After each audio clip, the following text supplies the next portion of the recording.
deebisi. Qalbiin keenya hundinuu si duratti gab jedhee sagalee kee dhaga'u.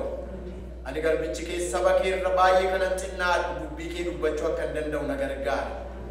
Maqaa Gooftaa Yesuusiin sabni kees immoo akka si dhaga'uuf gurra banamaa kenniifi. Qalbii dubbii kee hubatu nuu kenni. Maqaa Yesuus Kiristoos Gooftaatiin. Ameen. Dabaifnee Waaqayyoon galateeffannaa. Sagalee Waaqayyoo har'a walii wajjiniin ilaallu. Wangeelaa Yohaannis isuman amma ituu mucoleedhaaf hin kadhatin dura dubbise. Wangeela Yohaannis boqonnaa 1:29 hamma 42 kan jiru ta'a. Irra deebi'ee dubbisu garuma dubbii Waaqayyootti ceena.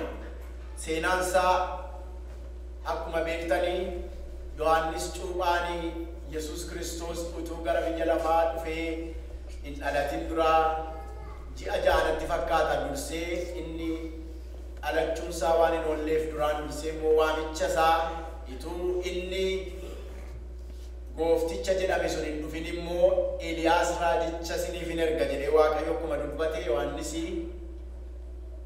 afuura raajii dubbatuun afuura dhufaatii Yesuus Kiristoos saba Israa'elitti himuun guutamee dhalate. Akkuma sanaan tajaajila isaa jalqabe. Erga dhalatee guddatee hojiitti waamame immoo jalqabe. Bara kanatti sagaleen har'aa kuni Yesuus Kiristoosis gara biyya lafaa dhufee isaa biyya lafaa keessatti mul'inaan deddeebi'aa jiru kan ta'edha. Gaaf tokko boromtaa jedha isa duraa isa Yesuus gara Yohaannis cuuphaa dhaqee Yohaannis immoo waa'ee isaa kan inni dhugaa ba'e isin argitu. Macaafa Wangeela Yohaannis boqonnaa 1 keessatti jalqabattis maal takka ture dubbata. Ergasii immoo waa'ee Yohaannis kan dubbatame dubbata. Erga kun ta'ee booda afuura raajicha Eliyaasiin kan erga jedhee booda ituu gara kutaa har'aatti dhufin dura ani bishaaniin isin cuuphaa. Inni na booddee dhufu immoo abiddaaf qulqulluudhaan isin cuuphaa jedhee Yohaannis cuuphaan dubbateera. Erga inni kana dubbatee booda bor ta'e jechuudha. Borumtaas jedha erga inni kana barsiisee dhufaa inni tokko na booddeedhaan hin dhufaa inni na booddee dhufu garuu anarra caalaa jedhee erga inni dubbatee booda Yesuus Kiristoositu Yohaannis bartoota isaa lamaan wajjin Yohaannis bartoota qaba ture. Yohaannis duwwaatu hin taane bara sanatti Fariisonnis bartoota qabu turanii. Namni barsiisaa amantii ta'e tokko bartoota qabaachuun beekamaa ture. Bara Yohaannis cuuphaan tajaajilutti bara Yesuus Kiristoos dhufettis kanaaf bartoota kan qabu Yesuus Kiristoos duwwaa miti isa durayyuu Yohaannis cuuphaanis bartoota qaba ture. Warri Fariisotaas bartoota qabu turanii. Bartoonni nama tokko jala taa'anii barachuun faana isaarra bu'anii barachuun beekamaa ture jechuudha. Namoota Yohaannis cuuphaarraa barataa jiran kanatu Yohaannisii wajjiniin ituu isaan dhaabatanii Yesuus Kiristoos darbuu dhufe. Lakkoofsa 29 boqonnaa 1 argitan Wangeela Yohaannis. Boromtaa Yohaannis utuu Yesuusii gara isaa dhufuu arge jedha. Gara Yohaannis utuu inni dhufuu arge. Ilaa hoolaa Waaqayyoo isa cubbuu biyya lafaa irraa fuudhu.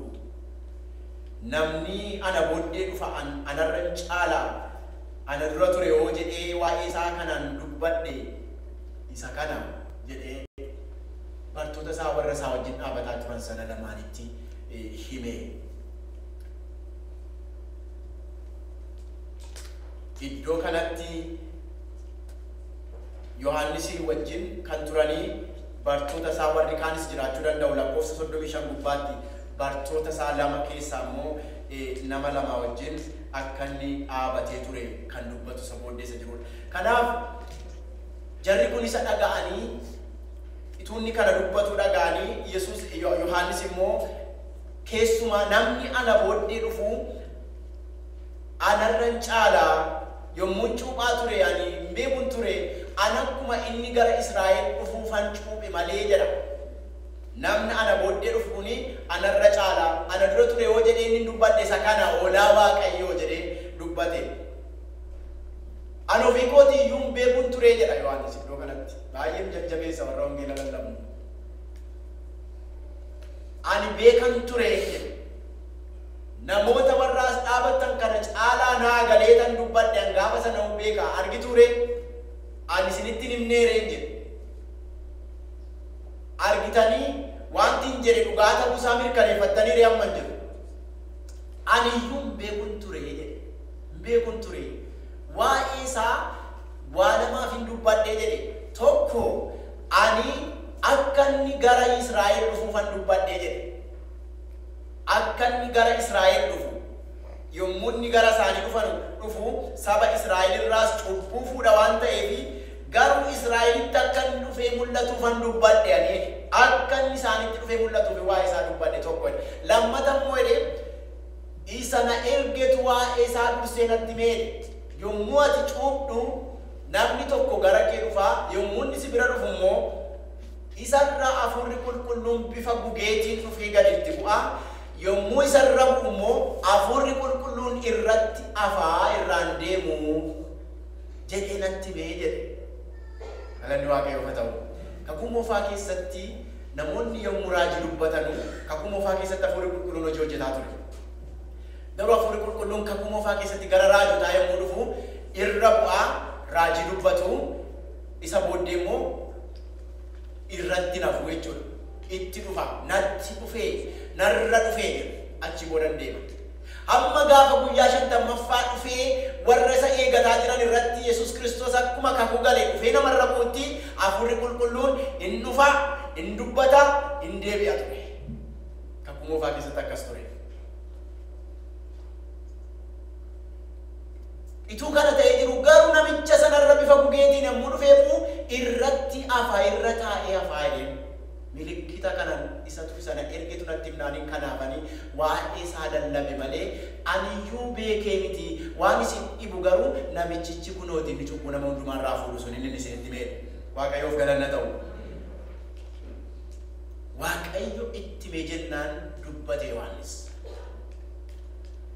Waaqayyo hafuura isaatiin waan ta'uuf jirutti mul'isee jennaan dubbate namni Waaqayyo itti mee jennaan dubbatu yeroo hundumaa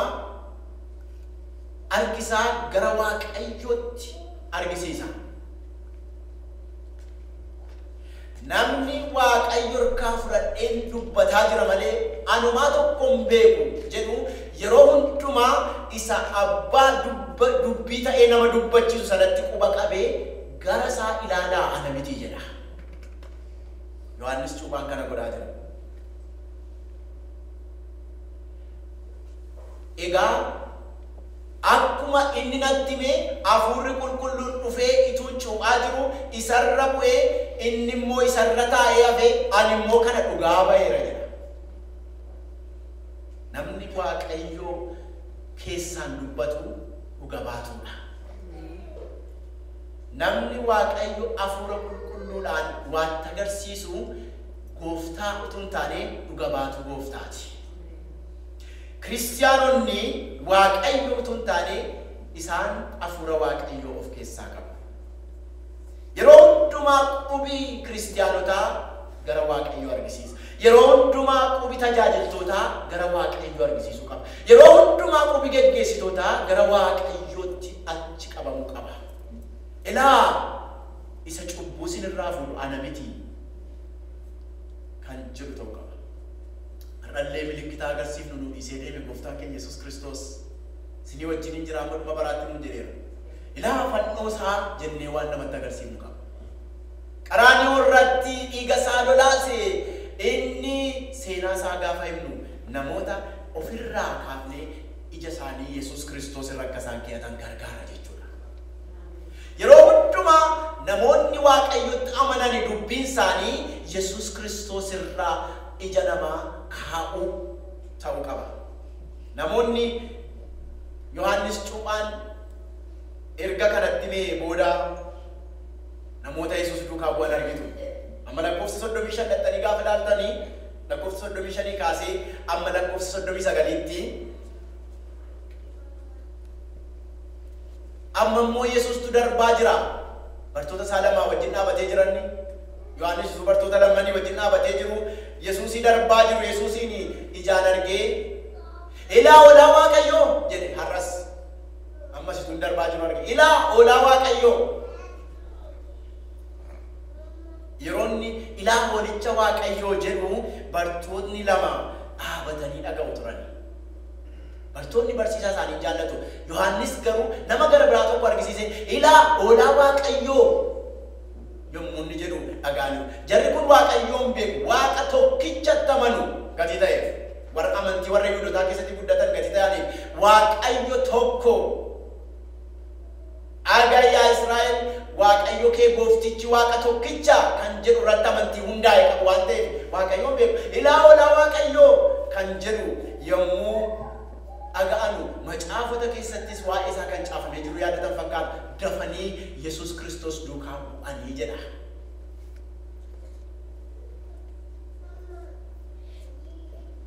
Kutaa kana keessatti wanti baay'ee namatti tolu tokko bartoonni isaa lamaan kana dubbachuu isaa dhaga'anii Yesuus duukaa bu'anii jedha.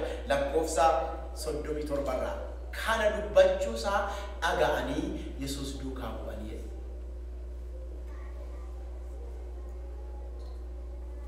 Namoonni waa'ee Yesuus Kiristoos dubbachuu keenya yoo dhaga'an Yesuus Kiristoos duukaa bu'u. Al tokko extremii gara biraatti ce'a akkinutti ani hojii ani argisiisa malee amantii ta'uu koo dubbii duwwaa miti dubbiidhaan miti ani dubbadhu baay'ee namatti amantii ta'uu koo hojii kootiin argamu garuu amantiin dubbiidhaa fi sagalee waaqayyoo lallabuudhaa fi hojiitu wal faana deema. Akkuma sagalee waaqayyoo namootatti himnu isa immoo jiraannee jireenyaan argisiifnaa jechuudha. Haa ta'u malee jireenyaan argisiisuun waa'ee Yesuus Kiristoos namatti himuu hin hambisu. Daawit har'aa faarfannaatti lixaasan dubbise dhageessanii yoo ta'e faarfannaa lakkoofsa 41-11tti an danda'ee waan ati naa goote himuun dhiisu afaan koos dubbachuutti hin ittisu jedha. Dhaga'anii Yesuus Kiristoos duukaa bu'an. Utuu nuyi dubbii waaqayyoo himnu yoo dhaga'an malee namoonni Yesuus Kiristoos duukaa bu'uu hin danda'an. Waan baay'ee qopheessuu dandeenya. Amma nuyi gadi hin baane waldaa kana keessatti hafne mishiniin tokko hin diriirre jennee wal ceepha'uu wal fixuu dandeenya. Mishinariin waaqayyoo garuu hunduma keenyadha. Lafti nu hojjennu kaampaanonni keenya iddoon oolu lafti hojii keenya isaan dirree mishiniiti. Dirree ergaa waaqayyoo qabatanii dhaqanidha. Namni Yesuus Kiristoosiin waa'ee furmaata biyya lafaatiif karaa isaa dhufe yoo namatti hime namni inni waa'ee Yesuus dubbatu sun ituu dubbatamu namni dhaga'u sun keessa isaatti amantii qaba. Yookiin akkuma sana deebii kennu. Yookiin immoo isin dubbattanii galtanii halkan guutuu isaa wajjin wallaansoo qabaa bula. Nuyi dubbanna waaqayyo garuu ijatti godha. Nuyi Yesuus Kiristoos ilma waaqayyootu fayyisaadha jennee namatti himna. Nama hojii irraa qabnee dhaabadhumeen tokko sitti himaa jennee himna miti. Jireenyi keenya dubbiin keenya hundinuu warra Yesuus Kiristoos keessa isaanii hafuura qulqulluudhaan jiru ta'uu keenya mul'isuu qaba. Namootatti waa'ee isa gara biyya lafaa dhufe waa'ee Yesuus kana dubbachuu qabna. Yeroo hundamee sagandii sadan arfan tokkoo fi waa'ee maalii dubbattu lafa hojii keessanii? Waa'ee maalii dubbanna ollaa keenyaa wajjin gaafa kottuu buna dhugimee haadha koo inni wal waamu. Yookiin immoo kaataaritti naanna'imee hin beelofnee gaafa waliin jennee wal waamu. Yookaan immoo maqaa isaa Ingiliffaan kan maal istaarii maal isatti gaafa wal waamnu yommuu achi teenyu waa'ee maalii dubbanna? Firoota koo dubbii nu dubbannu caalaa kan nu ijaaree karaa irra deemnu irratti qad godhee nu dhaabu. Yeroo arganne sanatti waa'ee Yesuus Kiristoos yommuu dubbanni qofaadha. Wanti hundinuu darba. Dubbiin waaqayyoo garuu bara baraan jiraata. Ani kan inni hidhamee jiru Phaawulos dubbii waaqayyoo akkan dubbadhutti naaf kadhadhaa jedha Phaawulos. Anaafis immoo kadhadhaa dubbii waaqayyoo akkan dubbadhutti. Harree wanti dubbannu waan baay'eetu jira waa'ee wangeelaa duwwaa keenyaatiif iyyuu amma waan biraa karaa dubbannu hin qabnu jettanii si yaadduta. Eeyyee waa'ee saba keenyaas dubbataa waa'ee wangeelaas walitti dubbanna. Dubbinuma waa'ee saba keenyaa dubbannu iyyuu wangeela kanaan murodannee keessa finne Waaqayyo nu gargaara. Yesus Kristos nu wajjin jira jennee walitti himna. Waa'ee saba keenyaa dubbachuu dhiifneetu waa'ee wangeela lallabuutti deebinaa miti. Wangeela lallabus rakkina keenyas, rakkina mana keenyas, rakkina saba keenyas, rakkina dhuunfaa keenyas yommuu dubbannu Yesus Kristosiin garuu nama nu dhaga'u sanatti himuu qabna. Dhaga'uun amanuurraati.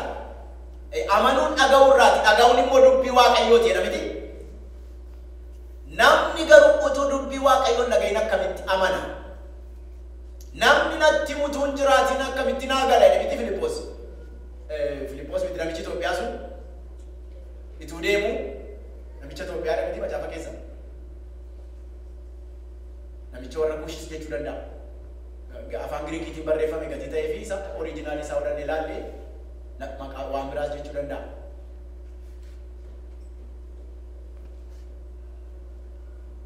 Namichi sun ituu deemaa jiru waan dubbistu kana hubattaa jedheen Filiphos itti siqee. Maal akkamittiin hubadhaa? Kan naa ibsutuun jiraatiin akkamittiin hubadha ennaan Filiphos dhaqee bira taa'ee dubbisee ibseefi. Yommuu dhimma keenya walii wajjin dubbannu dubbii Waaqayyoo walitti finnee dubbanna yoo ta'e Waaqayyo jireenya nama nu dhaga'u keessatti hubannaasaa hundee akka godhatu godha. Waaqayyoo galanna ta'u. Egaa firoota koo yommuu teessanii dubbattan, yommuu karaarra deemtan, yommuu walii bilbiltan ituu yeroo bashannana keessanii fudhatin of jala utuu yeroo itti walii wajjin taphattanis hin miidhin garuu waa'ee Waaqayyoo dubbii keessaan dhabamin. Yesus Kristosiin walitti himaa. Yesus Kristosiin nama lafa hojii keessanii jirutti himaa.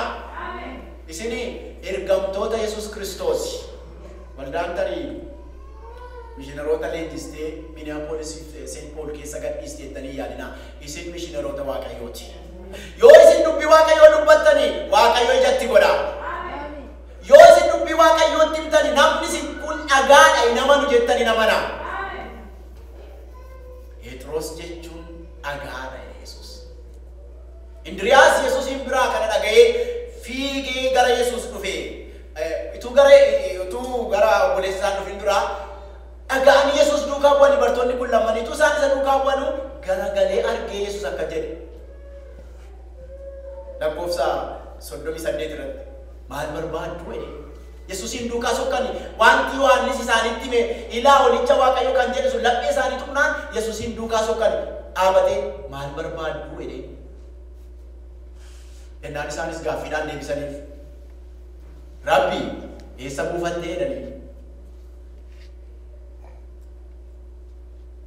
Iddoo ati buufatte baruu barbaannaa jedhanii. Karaa biraatiin immoo si barbaannaa jedhanii. Inni Yohaannis barsiisaan keenya waa'ee kee nutti himee nu keessa jira. Kanaaf iddootti jiraattu dhaqnee ilaaluu barbaannaa jedhanii. Yesus Kristos akka jedhe very simple word. Kottaa ilaalaa jedhe. Galanni Waaqayyoo haa ta'u. Namoonni yommuu waa'ee isaan isinirraa dhaga'anii namooti gaaffiidhaan guutamu. Inni abadu natti hime sun dhugumaayi. Inni isaan jedhan sun dhugumaayi. Inni abadu jedhe kun dhugumaayi. Maal akkamitti ta'a jedhanii gaaffiidhaan guutamu. Yesus Kristos sana itti garagalee maal barbaadda jedhaan.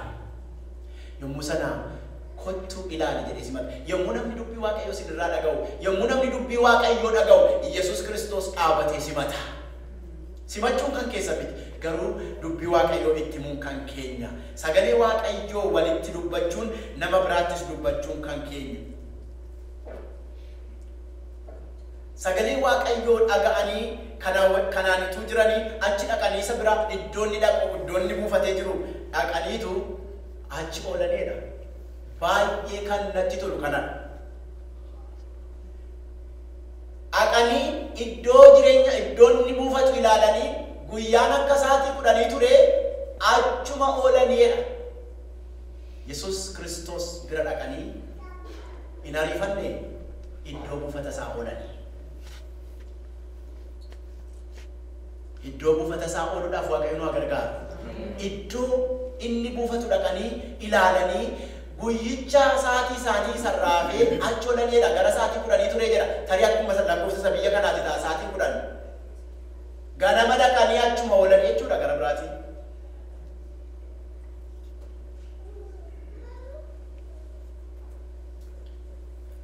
Namni Yesuus kottuu ilaali jedhee yommuu itti dubbatu danda'e isa biraan deemu. Iddoo buufata Yesuusitti guyyaa keenya dabarsuun akkam namatti tola. Waan baay'ee hojjetaa oollee, waan baay'ee itti dadhabaa oollee garuu iddoo buufata Yesuusitti dhannee isaa argannee Yesuus Kiristoos biratti yeroo keenya dabarsuun aara galfiidha.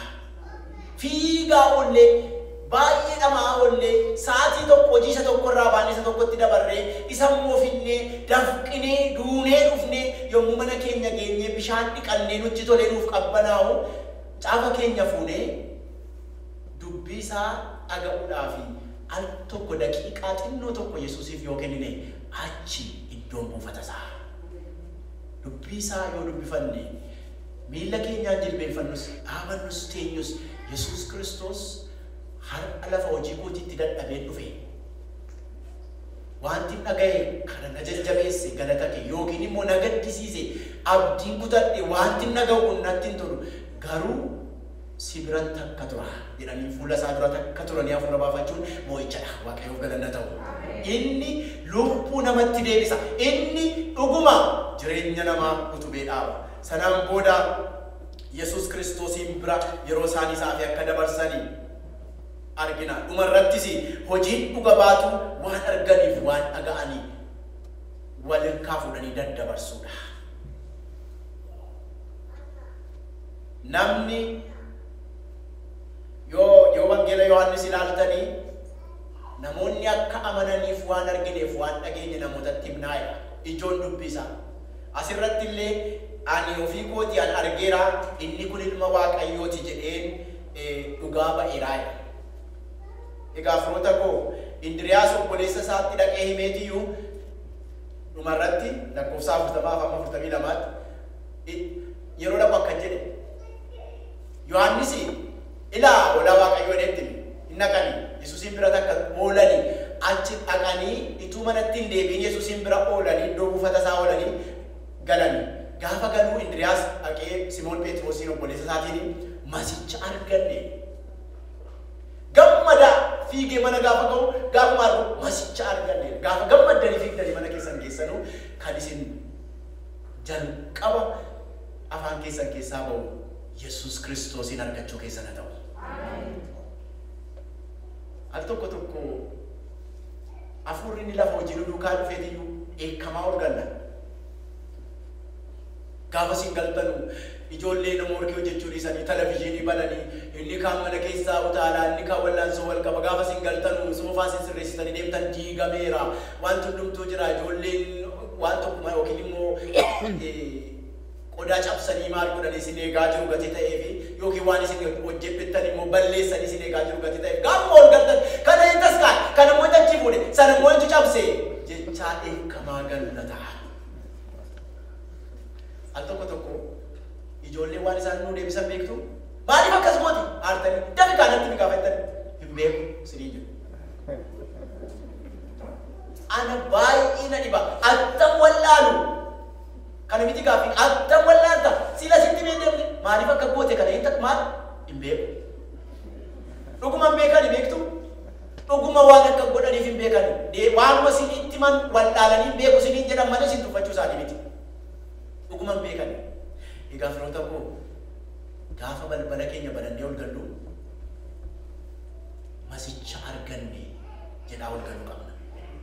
Yesuus Kiristoosin argadhee wajjin ooleera. Yesuus Kiristoosiin argadhe jedhaa galuudhaaf yeroo hundumaa waa'ee isaa yaadaa isa baadhannee baan isa baadhannee galuun nurra jiraata. Egaa masicha arganne jedhee qabee mootti geesse jennaan Yesuus Kiristoos isa inni qabeetti geesse Simoonii wajjin haasa'ee maqaa isaa jijjiire. Egaa waan tokko dhumarratti jedhee xumuru barbaada. Maaliif Yesuus Kiristoos maqaa Simoon Phexros jijjiire jedheetu yaadu waa gara jireenya koo keessa dhufe. Ati daa Simoonii ilma Yohaannis jedheen Amma kaasee garuu Keefaas jedhamtaadhe. Keefaa jechuun immoo afaan Giriikiitiin Phexros jechuudha. Phexros jechuun immoo dhagaan sochoone jechuudha. Maatiyos rajaasii yaadachiisa dhaqee. Ati Phexros ati dhagaan sochoone kanarratti waldaa kiristaanaa qolan ijaaraadha. Namni nuyi maqaa gaarii qabu jennu waan isin dhibu qorichi isaa inni jalqabaa Yesuus Kiristoositti fiduudha malee maqaa gadhee sana biyyaan ga'u miti. Afaan keenya qabannee nama kana gara Yesuusitti fiduudha. Waamicha qabnaa. Mata dureen keenya bara kana waa'ee waamichaati. Hojii isatti waamamtan hojjedhaadha sinan gorsaadha Phaawulos. Waamicha qabnaa.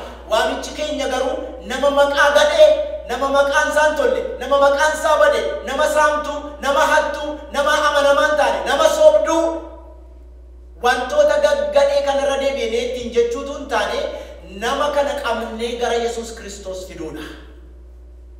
Harkaan qabnee miti nama kanaaf Waaqayyoon kadhachuu yoo karaa isaa arganne immoo dubbii Waaqayyootti muudha. Kanaan alaa foormulaan gara biraan jiru. Maqaan hin taane kan jijjiiramu. Maqaan Phexros gadhee dhadhee jijjiire ta'ee hin beeknu. Yesuus Kiristoos waan jijjiire hin beeknu. Garuu waan isin dhibu yoo barbaachisaa ta'ee Yesuus maqaa isaa jijjiiru malee nuyi itti rakkachuun maqaa namaatti dhiphachuun nu rakkisu. Maqaan jiru kun sinii galadhe yaada. Maqaa moggaasa miti amma inni jechaa jiru. Namni maqaa gaarii hin qabne Yesuus Kiristoosiif garuu gaariidha. Nama namni maqaa isaa raajatu Yesuus Kiristoos immoo itti siqee dhaabatee wajjin haasa'a. Hojiin keenya waamichi waldaa kiristaanaa namoota akkasii gara Yesuusitti fiduudha. Kadhachuufiidha, haammachuudha, ofitti qabuudha malee warra maqaa gadhee qabnu kan nutti fidinaa jechuu miti. Maqaa hin taane maqaa gaariitti kan jijjiiru Yesuus Kiristoos duwwaadha. Aniif isin immoo kanaaf waamamne waa'ee Yesuus dubbachuudhaaf waamamne hamma hubanne hamma nu galu ani iyyuu beekun ture miti hamma isinii galu no luba malkaamufaatu lallabaa luba dinqisaafatu lallabaa abalufaatu lallabaa ittanii yaadduta lakki anuun beekun ture jechaa lallabu isinirra jiraata. Namni tokko iyyuu lallabaa kan hin taane isin keessa jiru. Waa'ee Yesuus Kiristoos dubbachuudhaaf kan xinnaati tokko illee isin keessa jiru. Hiriyaa keessanitti muudhaaf nama wajjin hojjettanitti muudhaaf ollaa keessanitti muudhaaf nama furmaanni maal jetta eessa abbaa qonna akkasiin jedhutti furmaan tokkicha inni Yesuus Kiristoos si gargaara jettanii muudhaaf waamamtan. Isin hundumti keessan lallabdoota. Gara Yesuus akka dhaqanii fi namoota warra maqaa gadhee qaban warra balballitti cufame warra ta'an jedhamanii akka balbalatti bantaniif Waaqayyo si waameera. Maqaa keessan isa qulqulluu akka eeggataniif Waaqayyo si waame miti. Maqaa keessan faaltanii warra maqaan isaanii faalame bira akka dhaqaniif Waaqayyo si waame. Yesuus Kiristoos maqaan isaa faalame nama jedhamee gara keenya dhufe. Warra cubbamoo firdii Waaqayyo itti faradamuun ta'uuf gidduu biyyoota uffatee foon uffatee Waaqayyo nama kan jedhu ofirratti fudhatee gara keenya dhufe. Kiristaanonni yeroo hundumaa warra maqaan isaanii faalame bira dhaqanii xuriin sun itti bu'eetiyyuu gara Yesuus Kiristoositti fidanii maqaan isaanii akka haareffamuuf godhu. Warra maqaa isaanii isa qulqulluu diffendi godhan miti nuyi. Warra qulqullummaa keessa maqaa keenya diffendi godhu miti nuyi. Nuun qulqullootaan tinaafamaaniif dhufa warra jedhan miti. Nu warra maqaa faalame warra Yesuus Kiristoosiin malee maqaa hin qabneedha nuyi.